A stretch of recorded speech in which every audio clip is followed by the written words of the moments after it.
Nilai tukar rupiah tetap stabil dan cenderung menguat didukung kebijakan stabilisasi Bank Indonesia. Nanti Pak Gubernur akan menjelaskan lebih jauh.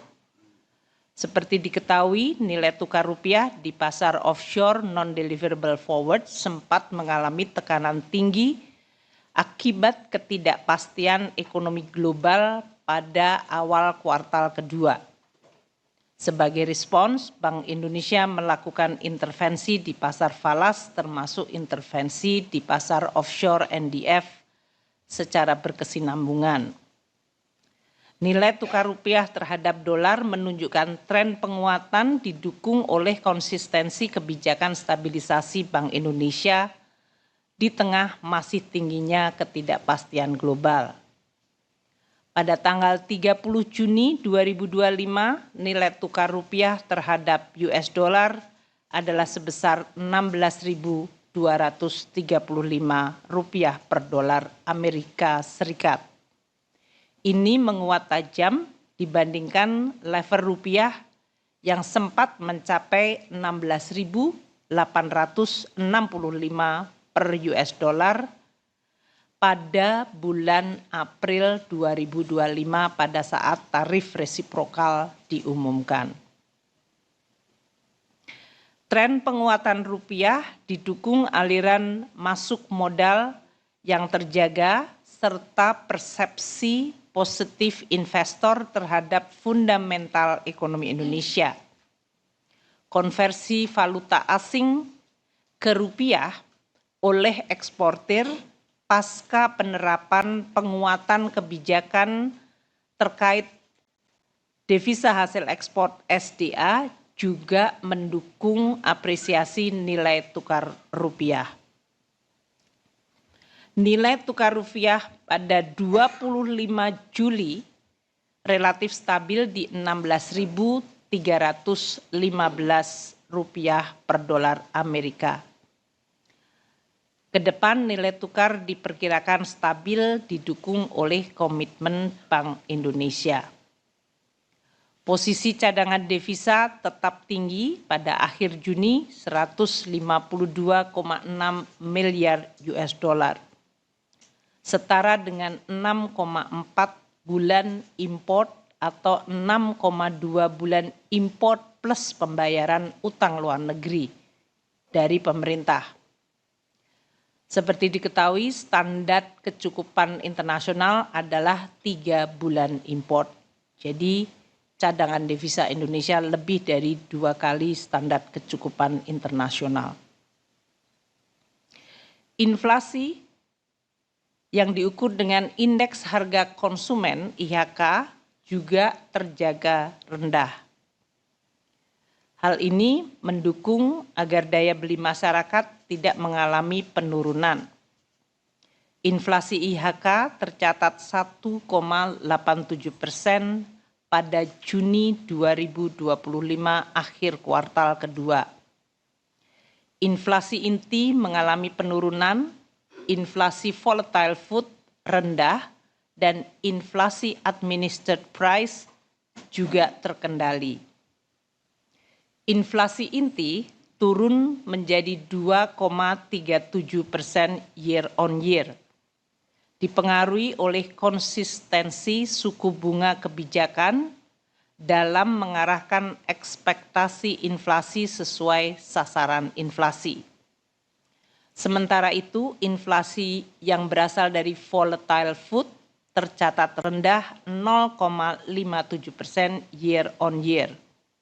Didukung oleh pasokan komoditas pangan utama dan eratnya sinergi pengendalian inflasi oleh tim pengendali inflasi pusat daerah melalui Gerakan Nasional Pengendalian Inflasi Pangan. Inflasi administered price terkendali sebesar 1,34% year on year. Di tengah kenaikan tarif air minum PDAM serta harga sigaret kretek mesin dan sigaret kretek tangan.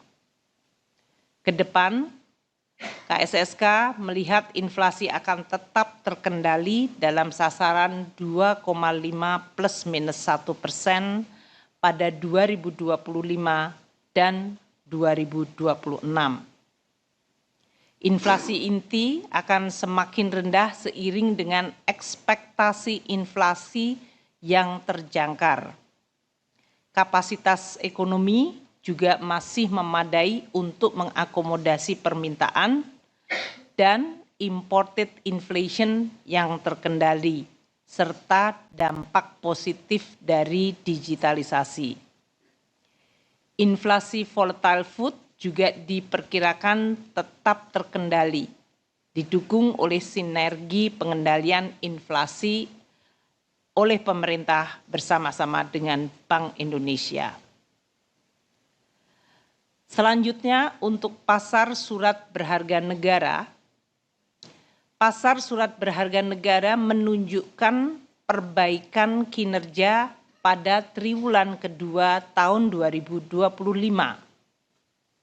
Yield dari surat utang negara seri benchmark tenor 10 tahun mengalami penguatan turun 41 basis point year to date ke level 6,62% pada posisi akhir triwulan 2 2025. Investor asing juga mencatatkan net buy sebesar 42,04 triliun rupiah year to date, di mana porsi kepemilikan asing mencapai 14,56%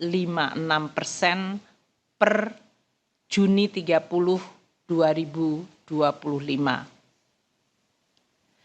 Pergerakan yield dan kepemilikan investor asing pada triwulan 2 2025 dipengaruhi pertama oleh perkembangan tarif import Amerika Serikat yang tadi mulai berlaku April, eskalasi konflik Israel dan Iran, inflasi di Amerika Serikat yang masih relatif tinggi, dan inflow investor asing, serta keputusan Bank Indonesia untuk memangkas BI rate sebesar 25 basis point pada bulan Mei 2025.